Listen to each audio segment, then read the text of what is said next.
Alicia is amazing. We just hit it off and she was super diligent.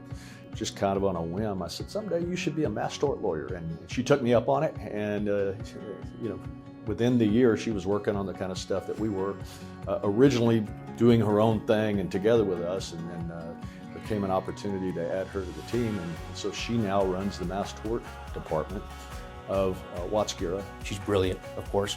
She has single-handedly taken what our mass tort department used to be to the perfect fine-tuned machine that it is now. And it's just because she is ridiculously loyal to Michael and I. She will kill herself if she has to get it to what it's been. And frankly, the reason I sleep a little better at night. I'm the managing partner of the Watts Guerra Mass Tort offices. I grew up in Galveston, Texas. It's a small island that's right on the water. I grew up without a ton of resources. My parents worked very, very hard my whole life and demonstrated for us how important hard work was and also really believed that education was important. So they always tried to encourage me to use the skills that they saw in me as being sort of argumentative. I was in acting school. I was thinking about moving to New York. One of my very good friends named Jessica was also going to move to New York with me. We had another friend who was also going to do the same thing. And I was supposed to get dropped off to see, she was working at a theater we always worked at in the community. I was going to see their gala that night, but I was sick. So my brother drove me home.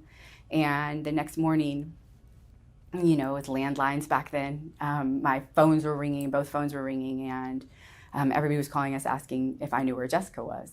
And I didn't, because I hadn't gotten dropped off there. And they had found her truck on the side of the road between, on the way to Galveston from League City, which is just I-45 South. And she wasn't in it, but her purse was, and she was just gone. And as you can imagine, everything changed, the whole world stopped. And we organized searches, and local authorities came in, and she was still under 18, so the FBI came in, and all of these incredible strangers showed up to help us look for her, right? Thousands of people showed up in the August heat in South Texas to look for somebody they didn't know. And I just kind of looked around at them and thought, man, I owe you guys something, right? And it just made me want to do more. I went to the University of Texas School of Law as well, like Michael and Frank, but I went to law school to be a prosecutor, and I did that. I was a prosecutor in Harris County in Houston for 10 years. I think that being a prosecutor for a young lawyer, if you really truly want to be a trial attorney, it's invaluable. I feel comfortable in any courtroom, in front of any judge, no matter what happens, no matter what a witness does. I've been first chair in 50 jury trials. Everything bad that could ever happen to you, everything good that could ever happen to you has happened to me. So I feel very comfortable in my own skin in the courtroom. One of the things that I love the most about this firm is that Michael and Frank and myself too were so invested in letting young lawyers really get involved in the trials and really learn and come into the courtroom with us and start taking witnesses when they're ready. It's the only way you can really learn.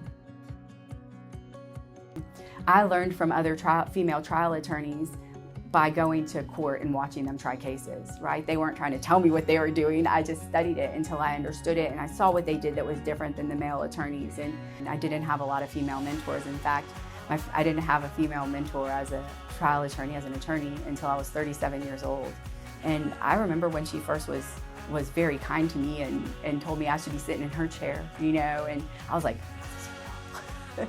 And I never want any of the younger female attorneys at this firm to feel like that for 1 second. I'm here for one reason, to hold the door open for you. She's amazing.